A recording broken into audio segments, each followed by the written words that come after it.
Selamat hari Minggu Bapak Ibu Saudara sekalian. Mohon perhatian sejenak atas warta lisan pada minggu ini.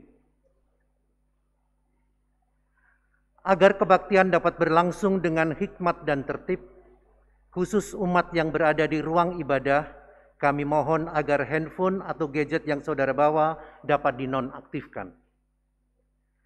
Kami mengucapkan selamat bersekutu kepada saudara yang mengikuti kebaktian onsite dan live streaming di GKI Perumahan Citra 1. Dan bila saudara memerlukan informasi serta pelayanan, saudara dapat menghubungi tata usaha pada hari kerja atau penatua yang bertugas pada hari ini.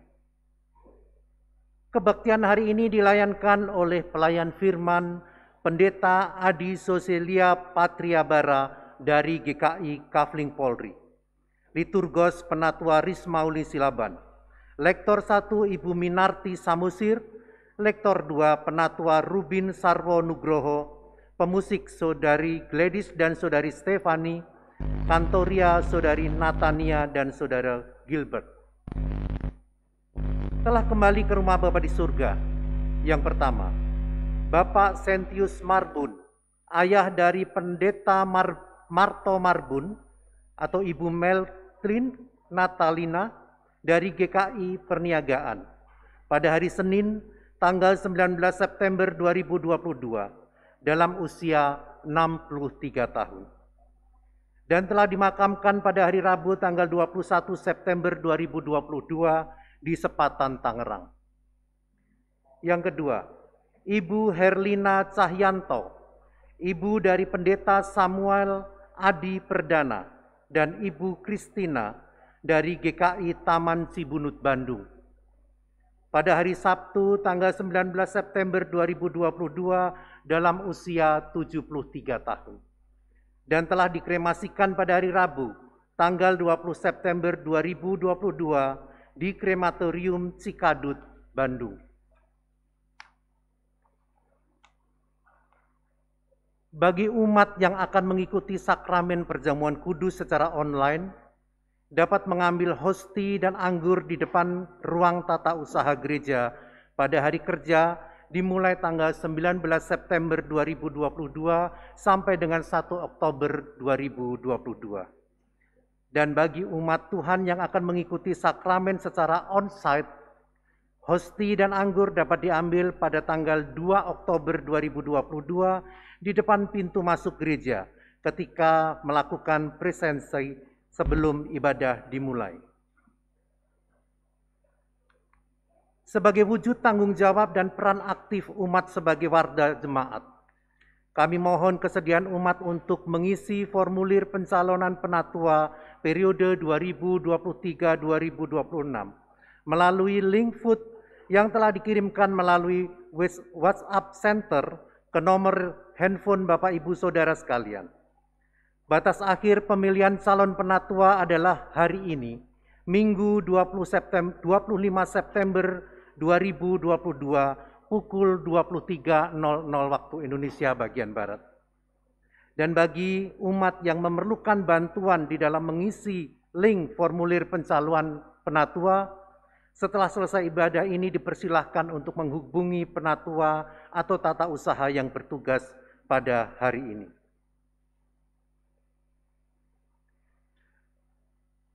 Umat yang dikasihi Tuhan, dalam rangka bulan misi 2022, minggu keempat GKI Perumahan Citra 1 ini, kami juga telah melaksanakan misi penginjilan dan kebangsaan untuk merawat toleransi antara anggota masyarakat. Ada beberapa kegiatan yang telah kami laksanakan dalam minggu keempat ini. Yang pertama, seminar kebangsaan. Seminar kebangsaan telah dilaksanakan pada tanggal 17 September 2022 dengan tema merawat persatuan dan kesatuan, bertujuan agar umat bisa ikut serta menahan laju perkembangan paham radikalisme dan intoleran di tengah masyarakat. Diharapkan melalui seminar kebangsaan ini, gereja ikut serta secara aktif di dalam merawat persatuan dan kesatuan di tengah-tengah masyarakat dan bangsa Indonesia. Kami juga telah melakukan serangkaian acara dalam rangka untuk merawat kerukunan dan toleransi antara umat beragama. GKI Perumahan Citra 1 aktif dalam bekerja sama dengan saudara-saudara yang beragama lain melalui pembagian takjil pada acara buka puasa dan membantu mempersiapkannya pada bulan puasa 2021 yang lalu di masjid sekitar GKI Perumahan Citra 1. Serta kami juga telah melakukan pembagian bingkisan-bingkisan lebaran kepada petugas fasilitas Fasum dan Fasos. Saat ini kami juga akan melaporkan mengenai kerjasama GKI Perumahan Citra 1 dengan Lembaga Alkitab Indonesia dalam menjalankan misi penginjilan tahun 2022 dengan melaksanakan penyaluran Alkitab bagi saudara-saudara di daerah-daerah seperti Sampit dan sekitarnya, Kota Waringin Timur dan sekitarnya, serta wilayah Kalimantan Tengah. Misi penginjilan ini dimulai sejak tanggal 16 September sampai dengan 26 September 2022 yang akan datang.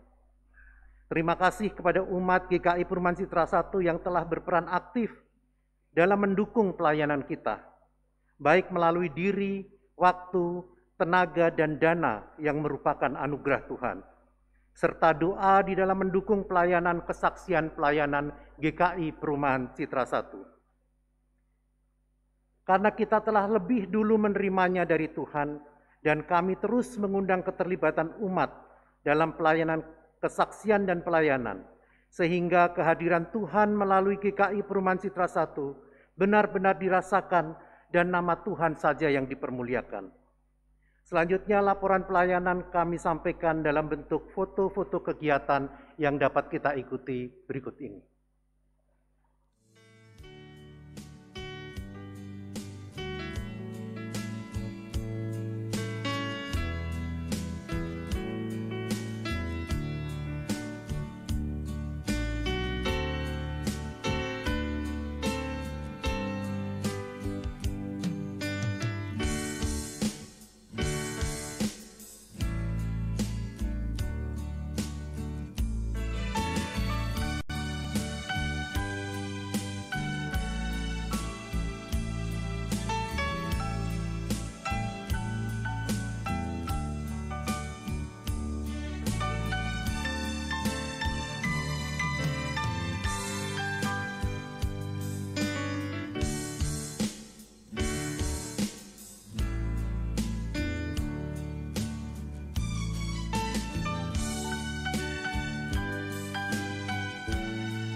Warta selengkapnya dapat saudara baca pada Warta Jemaat online hari ini.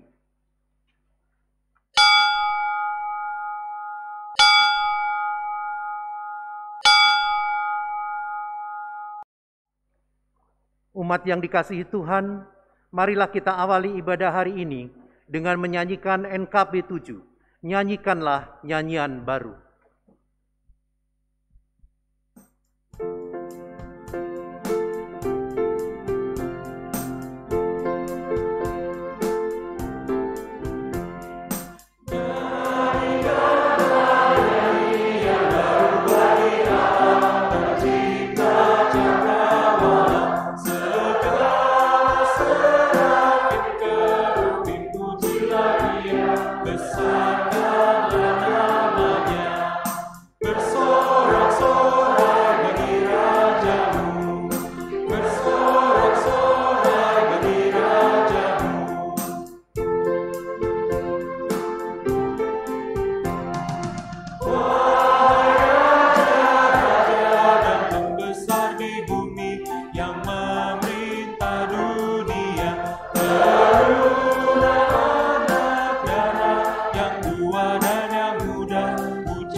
Pertolongan kita adalah dalam nama Tuhan yang menjadikan langit dan bumi.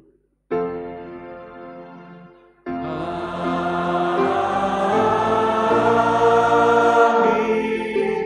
Amin.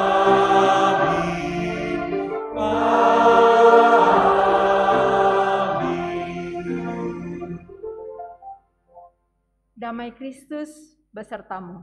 Dan beserta saudara juga.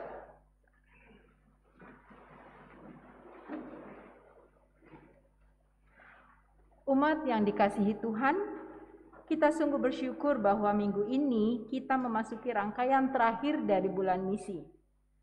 Akan tetapi bukan berarti misi Tuhan berakhir saat ini. Kita tetap dipanggil untuk melanjutkan misi Allah di tengah dunia ini, yaitu memerhatikan dan peduli kepada mereka yang lemah dan memerlukan pertolongan, termasuk di dalamnya menegakkan keadilan bagi mereka yang membutuhkannya. Firman Tuhan dalam Yesaya 1 ayatnya yang ke-16 sampai dengan 17 mengingatkan kita. Basuhlah, bersihkanlah dirimu, jauhkanlah perbuatan-perbuatanmu yang jahat dari depan mataku. Berhentilah berbuat jahat, belajarlah berbuat baik, usahakanlah keadilan, kendalikanlah orang kejam. Belalah hak anak-anak yatim, perjuangkanlah perkara janda-janda.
Umat Tuhan, dengan kerendahan hati mari kita menghadap ke hadapan Tuhan, mengakui dosa dan kesalahan kita. Kepada umat diberikan kesempatan untuk mengakui dosa secara pribadi.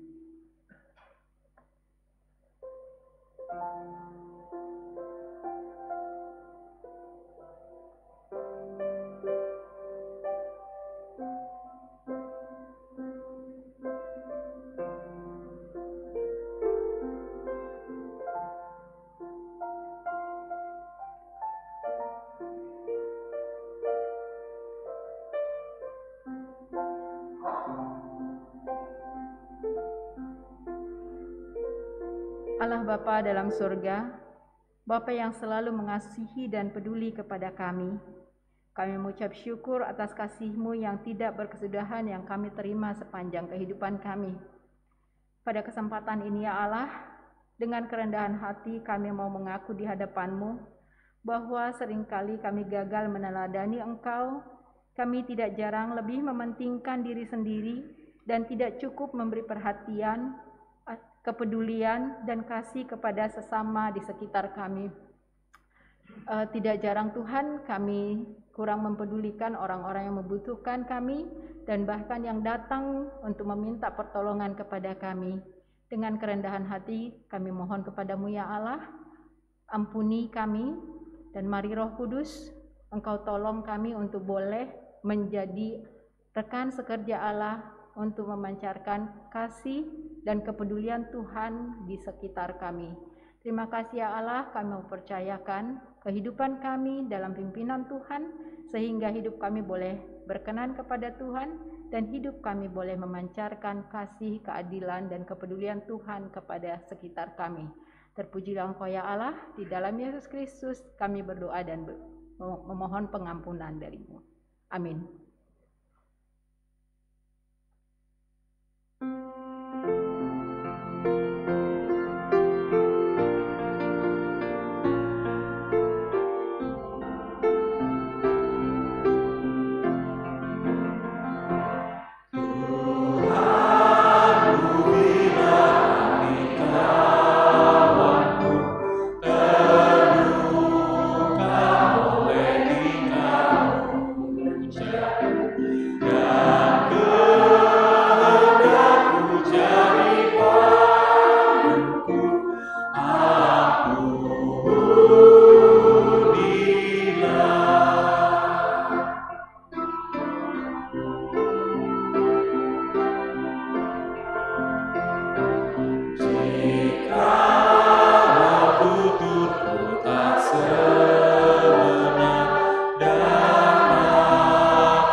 Bagi setiap orang yang telah datang di hadapan Allah dan dengan sungguh-sungguh mengakui serta menyesali dosa-dosanya, diberikan berita anugerah yang dinyatakan dalam firman-Nya menurut Efesus 5 ayat 8 sampai dengan 9. Memang dahulu kamu adalah kegelapan, tetapi sekarang kamu adalah terang di dalam Tuhan.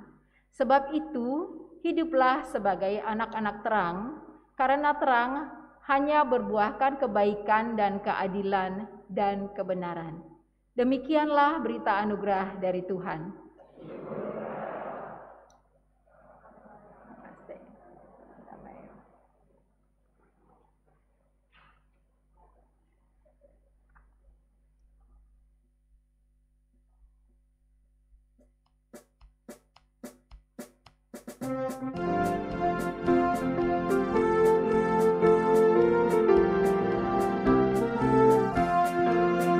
Berkumandang suara dari seberang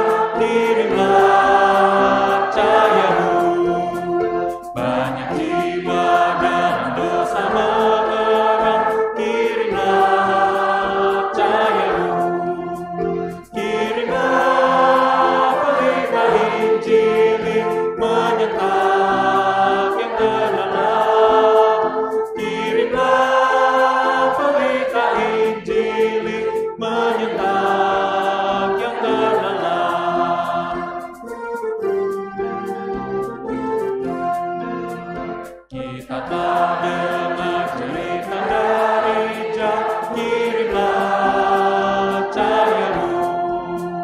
Bantuanmu berikan, janganlah jemu, kirimlah cahayamu. Kirimlah berita Injil menyentak yang terlelap. Kirimlah berita Injil menyentak yang terlelap.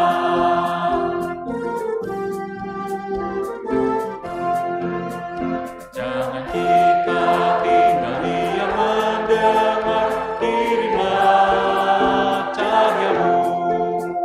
Injil Tuhan haruslah kita sebar, kirimlah cahayamu.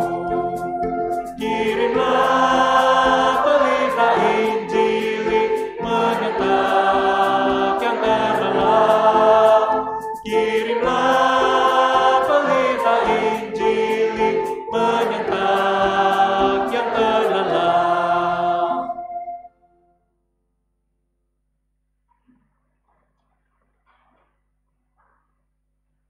Mari saudara-saudara kita bersama-sama berdoa.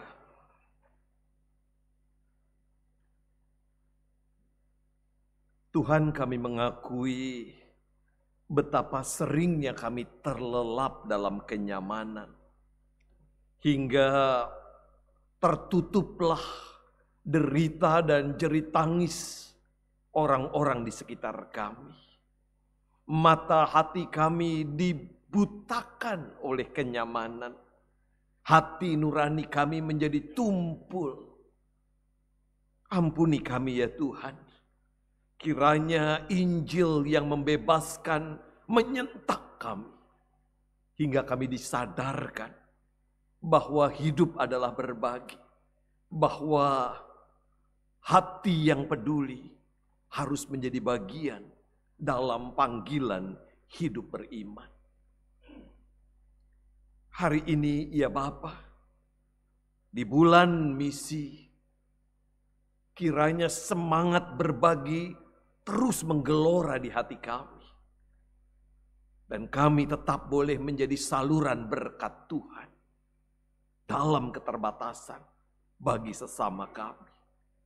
Karena itu kami mau belajar kembali dari firman-Mu yang mengingatkan dan membangun kesadaran tentang hati yang peduli. Utuslah kami ya Tuhan untuk berkarya bagi dunia ini, mengingatkan dunia membutuhkan hati yang peduli. Karena itu Bapa, tolonglah kami dengan Roh Kudus-Mu, agar kami mampu memahami firman Allah, dan terlebih dari itu kami didorong dengan penuh sukacita dan kerja keras untuk melakukan firman Allah dalam hidup kami. Kami siap menjadi pelaku firman-Mu di dalam nama Yesus Kristus, Tuhan yang penuh kasih, Sang Firman yang hidup. Kami berdoa serta memohon. Amin.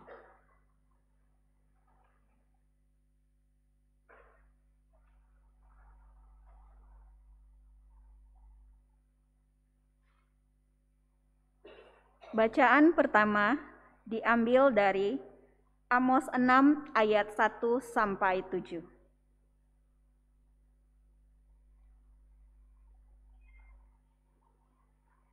Celaka atas orang-orang yang merasa aman di Sion, atas orang-orang yang merasa tentram di gunung Samaria, atas orang-orang terkemuka dari bangsa utama, orang-orang yang kepada mereka kaum Israel biasa datang.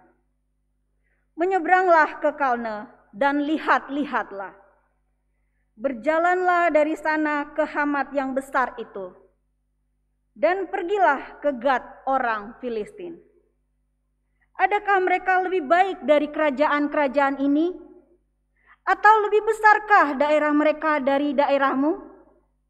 Hai kamu yang menganggap jauh hari malapetaka, tetapi mendekatkan pemerintahan kekerasan, yang berbaring di tempat tidur dari gading, dan duduk berjuntai di ranjang, yang memakan anak-anak domba dari kumpulan kambing domba, dan anak-anak lembu dari tengah-tengah kawanan binatang yang tambun, yang bernyanyi-nyanyi mendengar bunyi gambus, dan seperti Daud menciptakan bunyi-bunyian bagi dirinya, yang minum anggur dari bokor, dan berurap dengan minyak yang paling baik, tetapi tidak berduka karena hancurnya keturunan Yusuf. Sebab itu sekarang mereka akan pergi sebagai orang buangan di kepala barisan, dan berlalulah keriuhan pesta orang-orang yang duduk berjuntai itu. Demikianlah sabda Tuhan.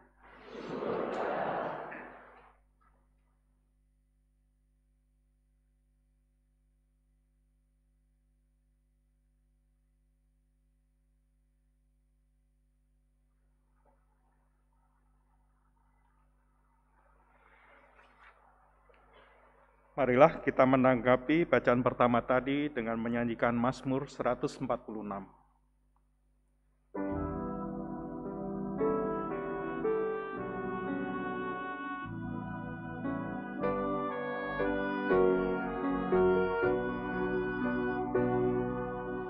Puji Tuhan, haleluya. Puji Dia, wahai jiwaku. Puji Tuhan, haleluya. Untuk selama-lamanya. Puji Tuhan, haleluya. Puji Dia, wahai jiwaku. Puji Tuhan, haleluya. Untuk selama-lamanya. Ku memuliakan Tuhanku. Puji Dia selama ku hidup. Bagi Dia ku mau bermazmur selagi nafasku ada. Karena Tuhan itu Raja untuk selama-lamanya. Dia Allahmu ya Sion, turun-temurun abadi. Jangan percaya bangsawan yang hanya manusia fana, karena mereka tak dapat memberi keselamatan. Bila nyawanya melayang, ia kembali ke tanah. Pada hari itu juga lenyaplah maksud-maksudnya. Puji Tuhan, haleluya. Puji Dia, wahai jiwaku. Puji Tuhan, haleluya. Untuk selama-lamanya. Sungguh bahagialah orang yang mengharapkan Tuhannya, yang mempunyai Allah Yakub untuk jadi penolongnya. Dia jadikan langit bumi, laut dan segala isinya, yang setianya tetaplah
anak yatim dan janda,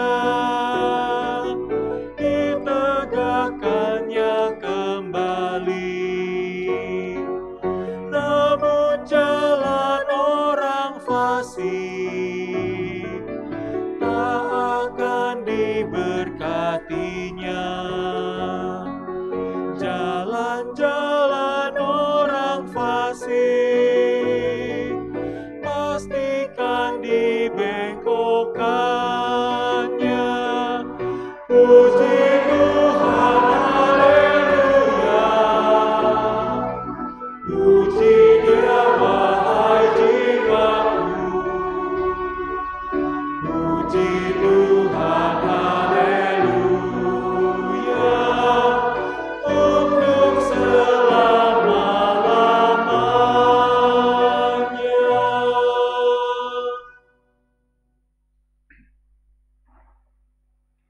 Bacaan kedua diambil dari 1 Timotius 6 ayat 6 sampai 19.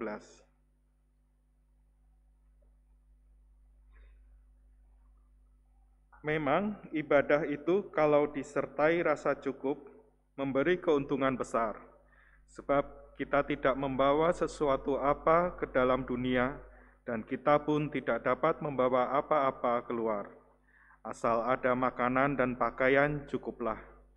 Tetapi mereka yang ingin kaya terjatuh ke dalam pencobaan, ke dalam jerat, ke dalam berbagai-bagai nafsu yang hampa dan yang mencelakakan, yang menenggelamkan manusia ke dalam keruntuhan dan kebinasaan. Karena akar segala kejahatan ialah cinta uang. Sebab oleh memburu uanglah beberapa orang telah menyimpang dari iman dan menyiksa dirinya dengan berbagai-bagai duka. Tetapi engkau, hai manusia Allah, jauhilah semuanya itu. Kejarlah keadilan, ibadah, kesetiaan, kasih, kesabaran, dan kelembutan. Bertandinglah dalam pertandingan iman yang benar, dan rebutlah hidup yang kekal. Untuk itulah engkau telah dipanggil, dan engkau mengikrarkan ikrar yang benar di depan banyak saksi, di hadapan Allah yang memberikan hidup kepada segala sesuatu, dan di hadapan Kristus Yesus yang telah mengikrarkan ikrar yang benar itu juga di muka Pontius Pilatus. Kuserukan kepadamu, turutilah perintah ini dengan tidak bercacat dan tidak bercela, hingga pada saat Tuhan kita Yesus Kristus menyatakan dirinya, yaitu saat yang akan ditentukan oleh penguasa yang satu-satunya dan yang penuh kebahagia. Raja di atas segala raja dan Tuan di atas segala tuan. Dialah satu-satunya yang tidak takluk pada maut, bersemayam dalam terang yang tak terhampiri. Seorang pun tak pernah melihat dia, dan memang manusia tidak dapat melihat dia. Baginya lah hormat dan kuasa yang kekal. Amin. Peringatanlah kepada orang-orang kaya di dunia ini, agar mereka jangan tinggi hati, dan jangan berharap pada sesuatu yang tak tertentu, seperti kekayaan, melainkan pada Allah yang dalam kekayaannya memberikan kepada kita segala sesuatu untuk dinikmati.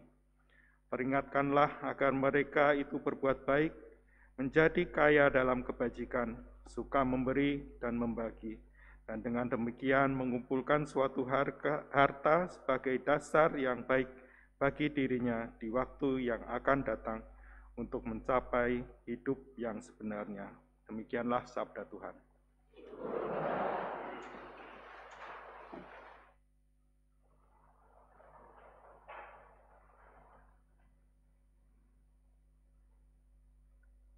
Inilah Injil Tuhan kita Yesus Kristus menurut Lukas pasal 16 ayat 19 sampai dengan 31. Ada seorang kaya yang selalu berpakaian jubah ungu dan kain halus, dan setiap hari ia bersukaria dalam kemewahan.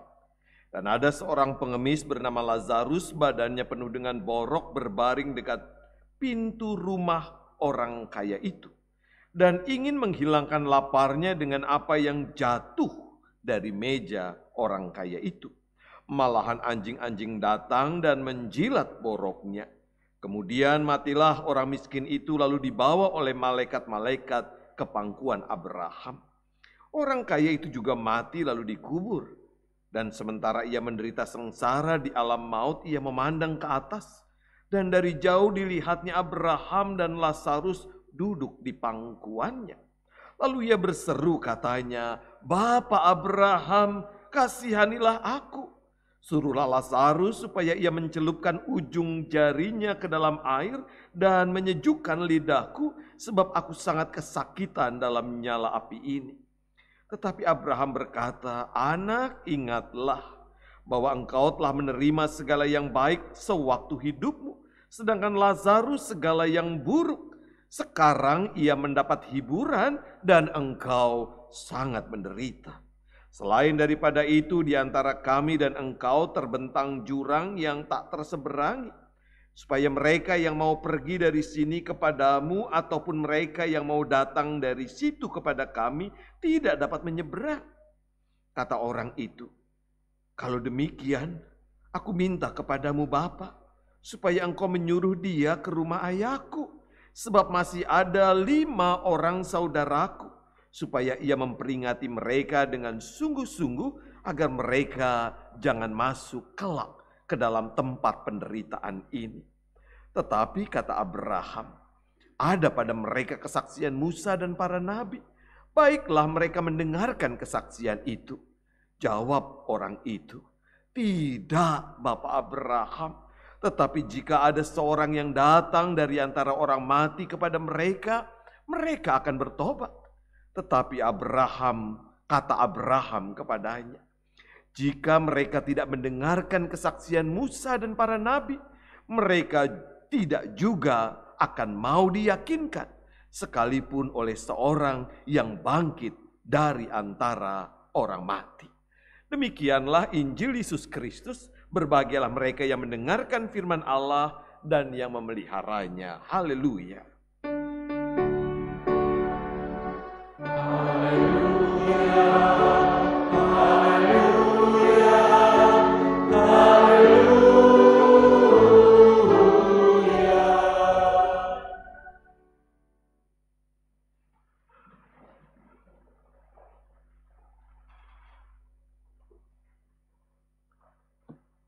Saudara-saudara mungkin pernah mendengar atau melihat kisah atau foto ini.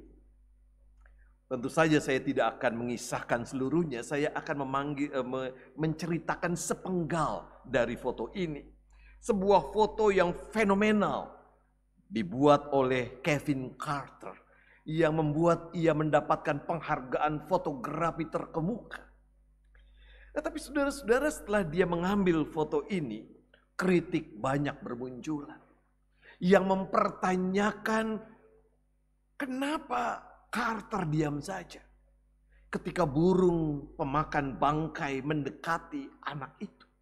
Kenapa dia seolah membiarkan burung itu datang dan bukan mengusirnya demi momentum foto. Di mana hati nuraninya? Kritik ini saudara-saudara membuat Carter terpukul. Ia mengalami derita yang panjang, pergumulan yang dalam atas kritik ini. Di mana hatimu? Di mana kepedulian? Saudara-saudara yang dikasihi Tuhan, silahkan cari sendiri cerita ini. Yang mau saya ambil dari cerita ini adalah realitas ketidakpedulian adalah realitas hidup kita. Pandemi yang membuat kita di rumah saja dan hidup, berkarya, bersekolah dengan gadget, membuat kita hanya berpusat pada diri kita sendiri. Berapa banyak orang tua yang marah pada anaknya yang dipanggil berkali-kali tidak nyaut. Dan di kamarnya sedang nyanyi, mendengarkan musik dengan gadget dan headset. Saudara-saudara, di manakah hati yang peduli itu? Lihatlah betapa maraknya aksi-aksi yang kita baca, kita lihat di media sosial kita. Di jalan raya orang dengan pongah menodongkan pistol, yang badannya besar memukuli yang kecil, yang laki perkasa memukuli perempuan hanya karena merasa tidak diberi jalan. Di manakah hati nurani kita?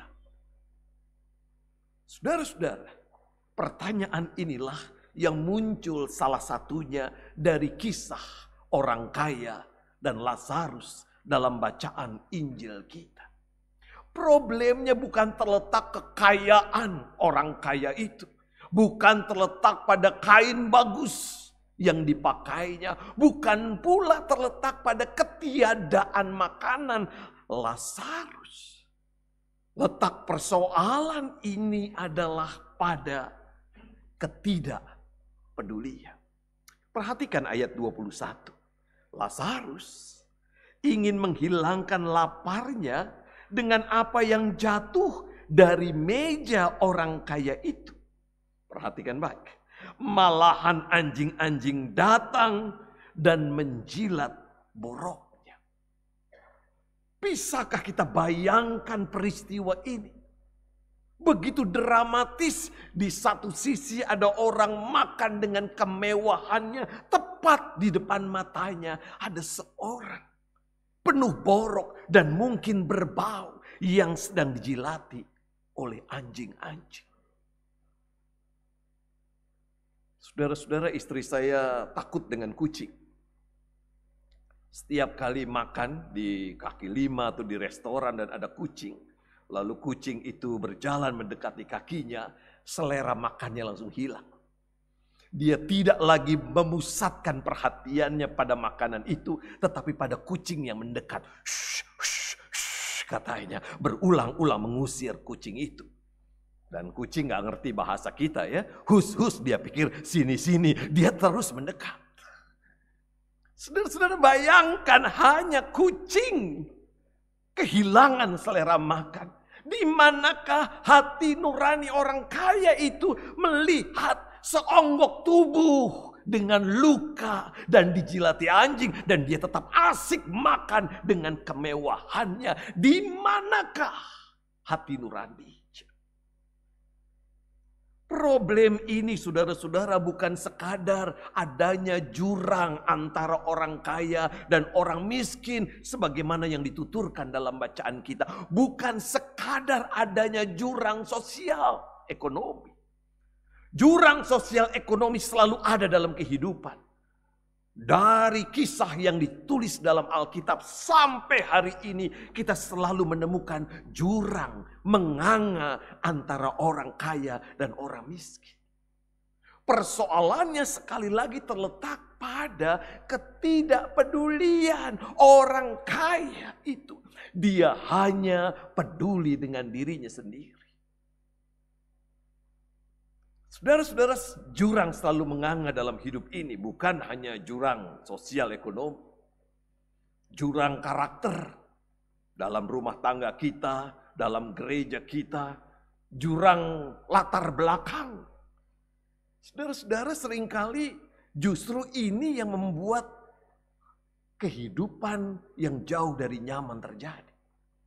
Peristiwa ini gak cuma ada dalam kisah orang kaya dan Lazarus. Ketidakpedulian adalah kisah hidup kita. Saya membaca sebuah cerita, saudara-saudara, tentang satu keluarga yang merintis karena persoalan ekonomi. Mereka harus irit karena penghasilan belum seberapa. Istrinya, ibu rumah tangga yang baik, tahu bahwa anak-anaknya harus banyak makan ikan karena sehat. Karena itu dia sering sekali masak ikan. Tetapi karena dia tidak bisa membeli ikan dalam jumlah yang besar, yang banyak, maka ikan yang dimasak itu selalu dipotong-potong. Untuk anak-anaknya dan suaminya ia memberikan bagian badan sampai dengan ekornya. Dan untuk dirinya sendiri ia makan kepala. Demikian bertahun-tahun ini dijalani, saudara-saudara, sampai kemudian tingkat ekonomi mulai membaik, keluarga ini mulai berkecukupan. Dan suatu ketika sang istri berulang tahun.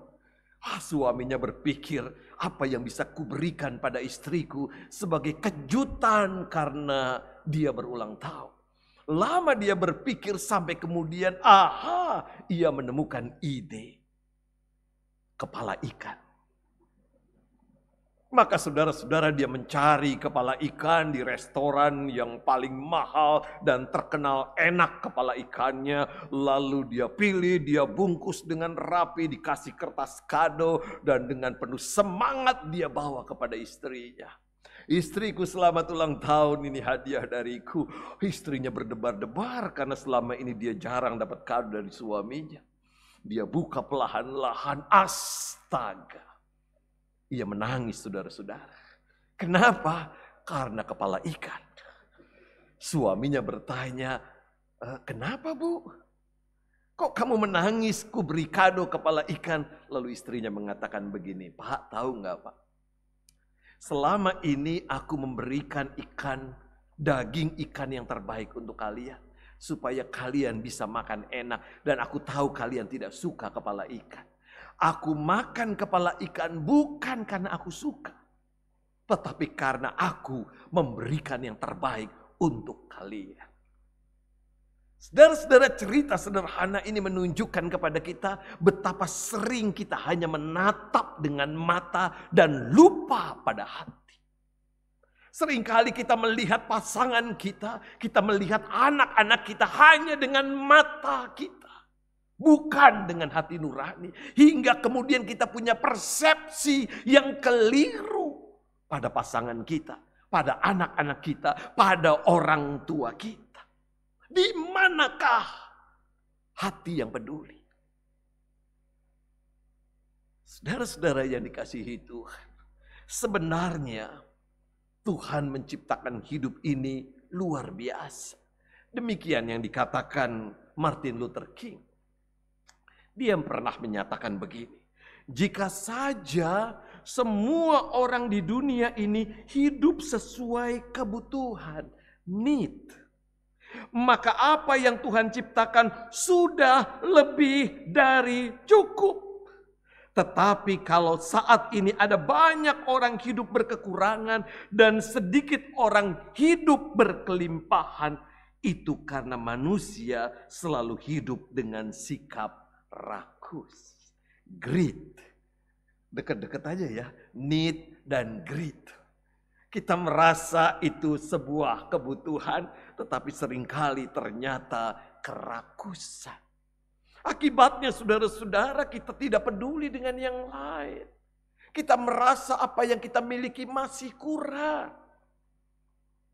Ingat dulu saudara-saudara, ketika pertama kali kerja, dapat gaji itu kayaknya gede banget.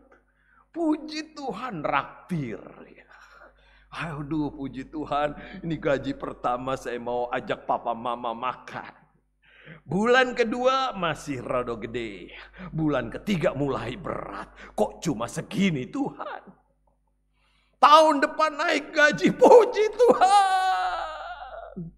Bulan ketiga, Tuhan kurang. Saudara lihat baik bukan? Manusia itu seringkali tidak pernah puas. Paulus mengatakan dalam surat Timotius, kekayaan itu tidak akan pernah mencukupi. Akar kejahatan adalah cinta uang. Seorang bapak gereja Chrysostomus mengkritik orang kaya dengan mengatakan begini. Engkau bukan pemilik kekayaan. Engkau penjaga kekayaan. Saudara-saudara, itu sebabnya dia takut kurang. Takut ada yang hilang. Kalau pemilik, iya bagikan karena ini milik saya. Tetapi yang seringkali terjadi pada orang-orang yang berada pada aras tertentu kekayaannya, dia cuma penjaga. Mobil keserempet ngamuk. Bayangkan itu cuma diketokkan paling 200 sampai 1 juta. Tergantung jenis mobilnya ya Pak Ketut ya. Ya tergantung lah. Kalau pakai asuransi lebih murah lagi. Tapi ini sampai pukul-pukulan. Kenapa? Karena dia penjaga mobil. Bukan pemilik mobil. Tanpa sadar saudara-saudara, sekali lagi. Problem kita bukan pada jurang pemisah antara orang kaya dan orang miskin. Problem kita adalah tujuan hidup kita yang hanya mencari kenyamanan palsu. Inilah yang dikatakan dalam Amos 6 ayat 1a. Celaka atas orang-orang yang merasa aman di Sion, atas orang-orang yang merasa tentram di Gunung Sion. Saudaraku, bukankah yang selama ini dicari oleh manusia adalah rasa aman dan tentram? Bukankah manusia ini selalu saja mencari kenyamanan? Saya mau mengatakan kenyamanan tidak salah. Rasa aman dan tentram itu tidak salah. Yang salah adalah dalam kenyamanan kita melupakan panggilan Tuhan. Dalam kenyamanan kita berhenti menjadi anak-anak Tuhan. Dalam kenyamanan kita abai hati Allah yang penuh dengan cinta, yang peduli pada kita, itulah yang menyelamatkan hidup kita. Saudara-saudara, itu sebabnya tembok kita bangun tinggi dan tebal supaya kita merasa nyaman. Dompet kita tebalkan supaya banyak kartu ada di sana, supaya saya merasa nyaman. Saya merasa aman, hidup saya tentram. Amos sang nabi mengkritik itu semua. Engkau tidak akan pernah merasa nyaman dan aman secara benar ketika melihat sekelilingmu penuh dengan penderitaan.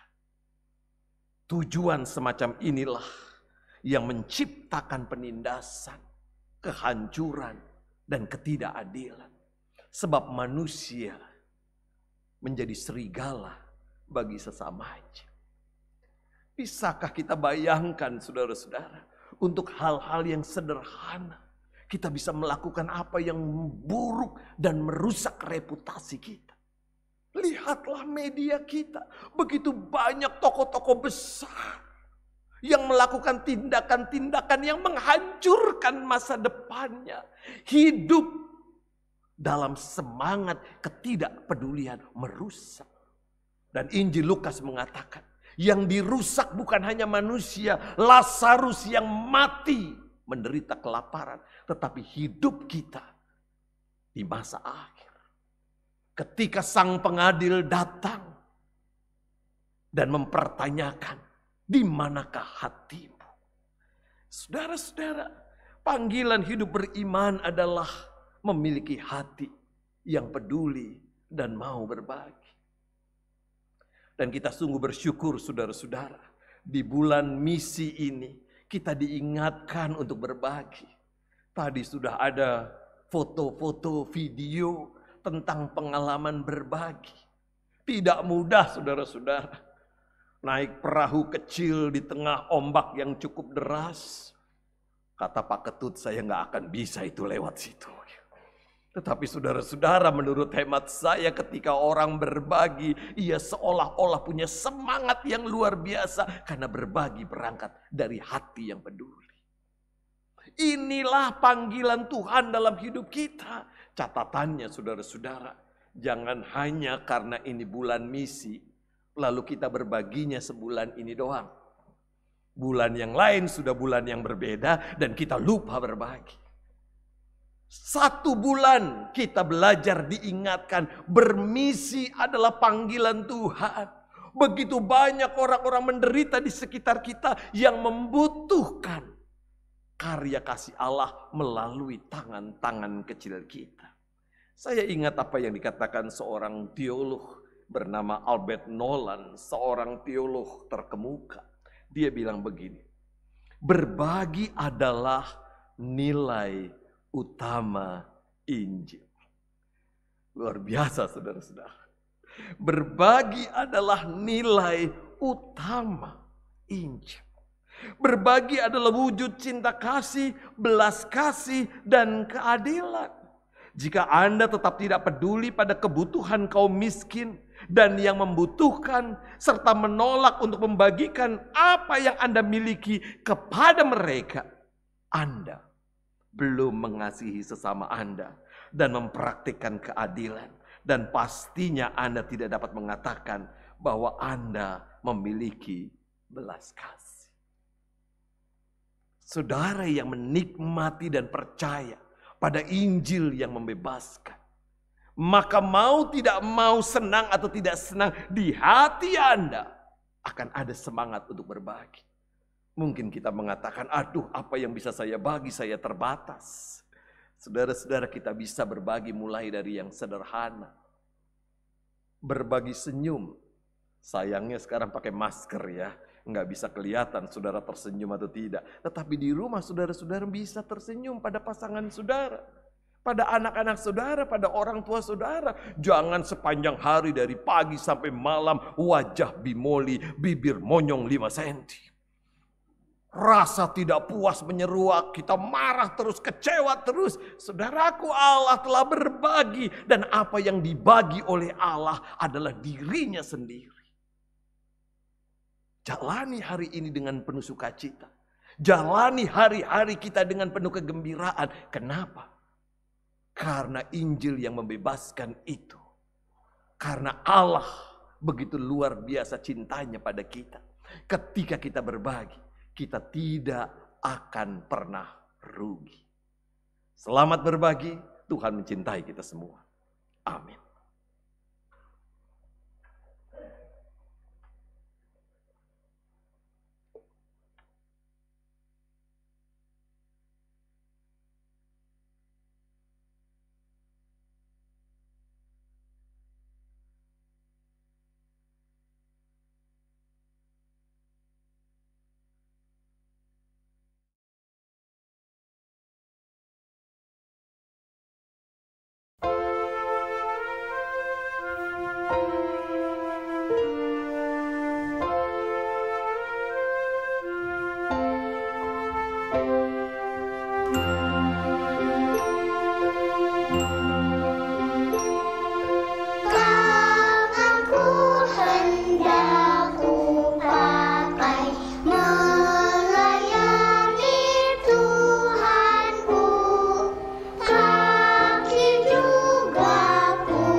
Marilah kita bersama dengan umat Allah di masa lalu, masa kini, dan masa depan, mengingat pengakuan pada baptisan kita dengan mengikrarkan pengakuan iman rasuli.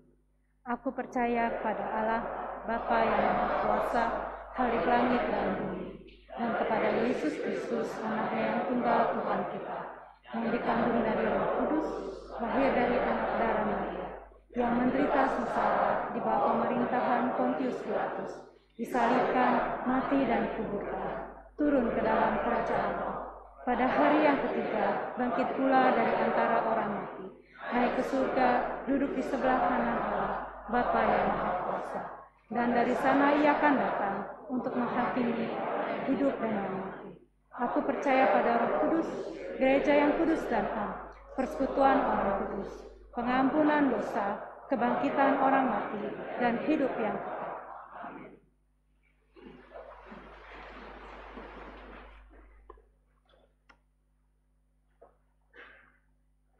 Pada hari Minggu, tanggal 2 Oktober 2022, kita akan merayakan perjamuan kudus. Untuk menyambut dan ikut serta dalam perayaan ini, marilah kita mempersiapkan diri secara bersama-sama. Pada perjamuan malam terakhir, Kristus menghendaki kita merayakan perjamuan kudus untuk mengenangnya. Mengenang Kristus berarti menyadari kehadirannya, seperti murid-muridnya dahulu mengalami kehadirannya bersama mereka. Mengenang Kristus juga berarti menyadari secara pribadi seluruh kehidupan Kristus yang diberikannya bagi keselamatan dunia. Sejak ia lahir, melayani, menderita sengsara, mati, dibangkitkan, dan dimuliakan di surga. Marilah kita merenungkannya. Apakah saudara benar-benar rindu untuk berjumpa secara pribadi dengan Kristus, untuk mengalami kasih, kuasa, dan kebenarannya yang membarui hidup saudara? Apakah saudara menghayati bahwa seluruh kehidupan dan karya Kristus, yaitu kelahirannya, pelayanannya, penderitaannya, kematiannya, kebangkitannya, kenaikannya ke surga, sampai dengan kedatangannya kembali, terkait erat dengan kehidupan saudara?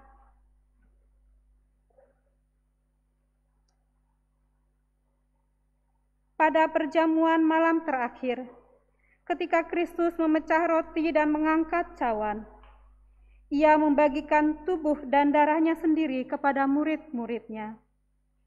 Menerima tubuh dan darahnya berarti dipersatukan dengan Kristus, sehingga ia menjadi kepala dan kita tubuhnya.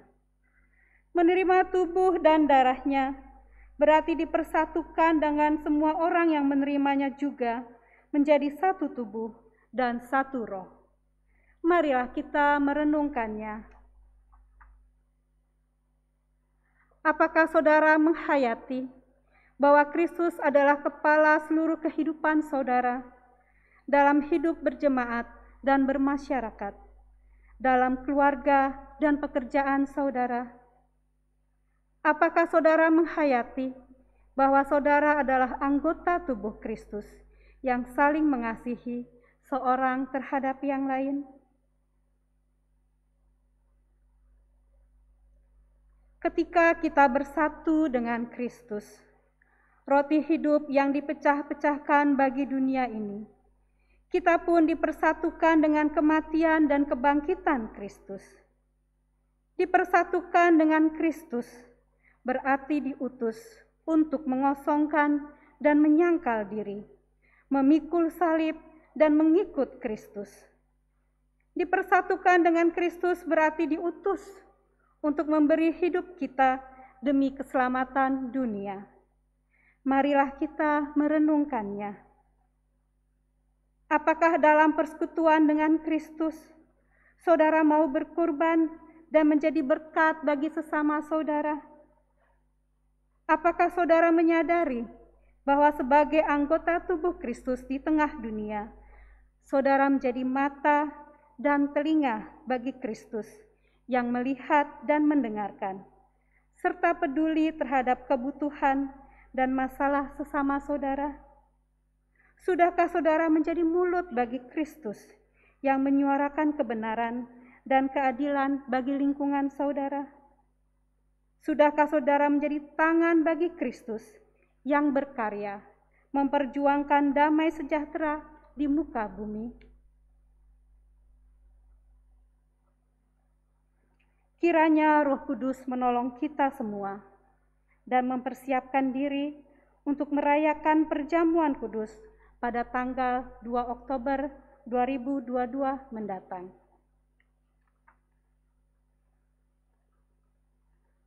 Mari kita naikkan doa syafaat kita.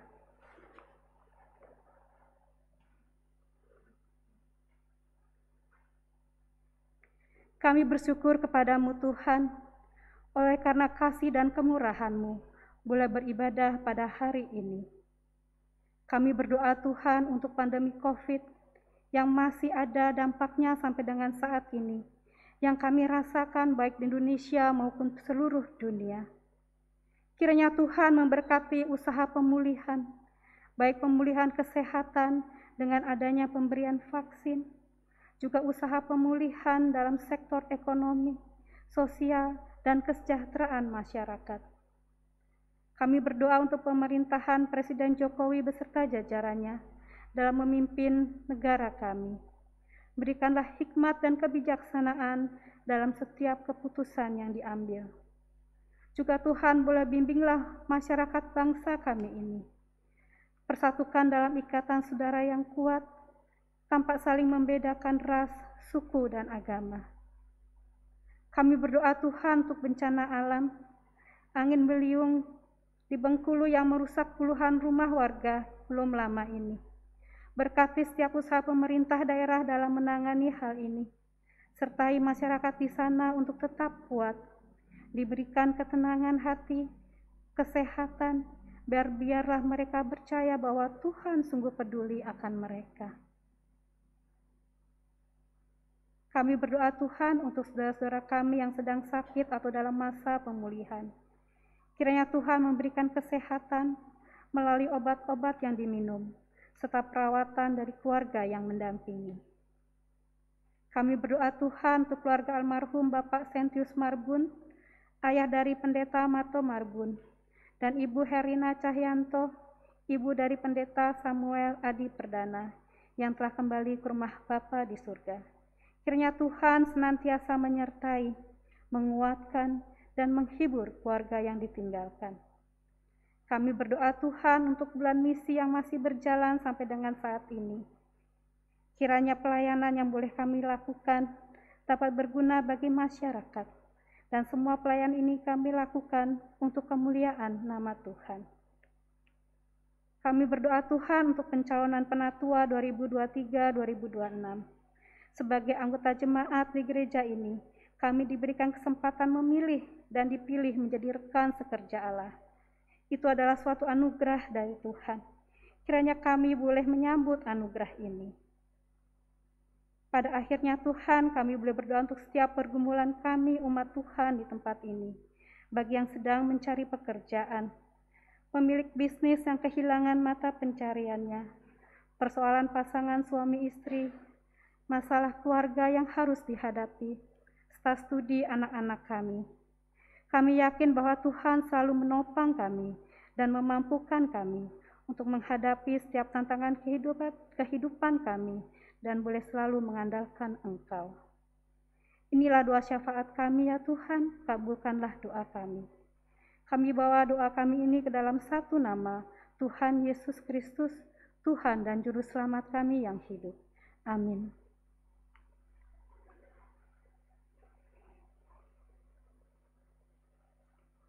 Marilah kita mewujudkan rasa syukur kita dengan memberikan persembahan. Firman Tuhan dalam Ibrani 13 ayat 15 mengatakan demikian. Sebab itu marilah kita oleh Dia senantiasa mempersembahkan korban syukur kepada Allah, yaitu ucapan bibir yang memuliakan namanya. Persembahan dapat saudara transfer ke rekening GKI Jabar Citra Garden 1, atau saudara dapat memasukkannya ke kotak persembahan yang telah tersedia di pintu masuk gedung gereja. Mari kita memberikan persembahan yang terbaik untuk Tuhan.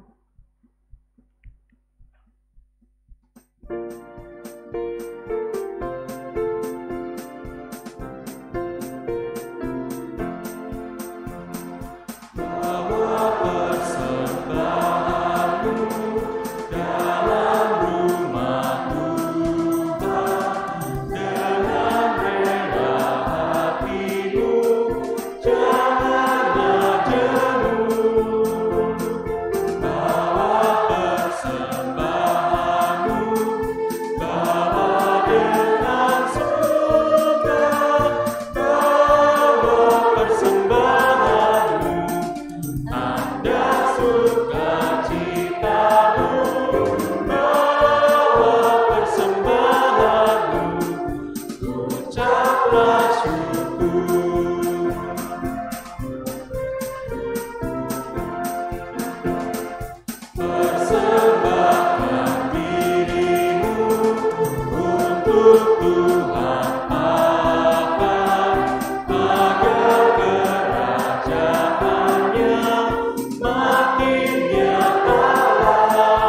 ucaplah syukur.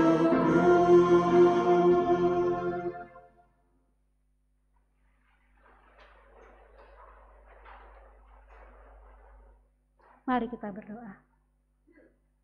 Kami bawa persembahan kami Tuhan dengan ucapan syukur atas pemeliharaan-Mu sepanjang kehidupan kami. Sucikan dan berkati persembahan kami ini, hingga boleh layak dan berkenan untuk pekerjaan Tuhan di tempat ini. Bukan saja materi Tuhan, kiranya kami juga dapat memberikan diri dan tenaga kami yang dapat Engkau pakai untuk pelayanan-Mu di tempat ini. Inilah doa persembahan kami Tuhan, di dalam nama Tuhan Yesus kami sudah berdoa dan mengucap syukur. Amin.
Saudara-saudara, arahkanlah hatimu kepada Tuhan.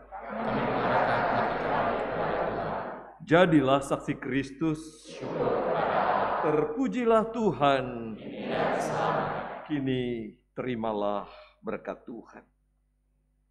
Kiranya Allah Bapa, Anak, dan Roh Kudus memampukan dan menuntun saudara untuk menjadi lilin di tengah-tengah kegelapan dan menjadi pewarta kabar baik dimanapun saudara berada, sekarang dan sampai selama-lamanya. Amin.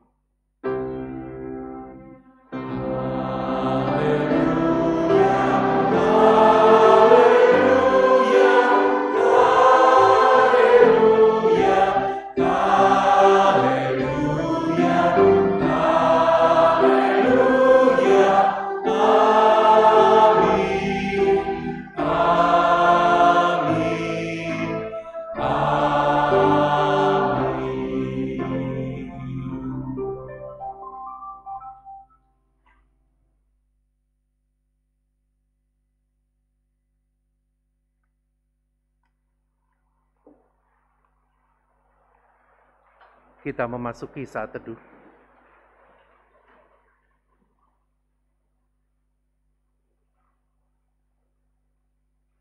Saat teduh selesai, umat diharapkan untuk tetap memperhatikan protokol kesehatan pada saat keluar dari ruang ibadah melalui pintu yang telah ditentukan.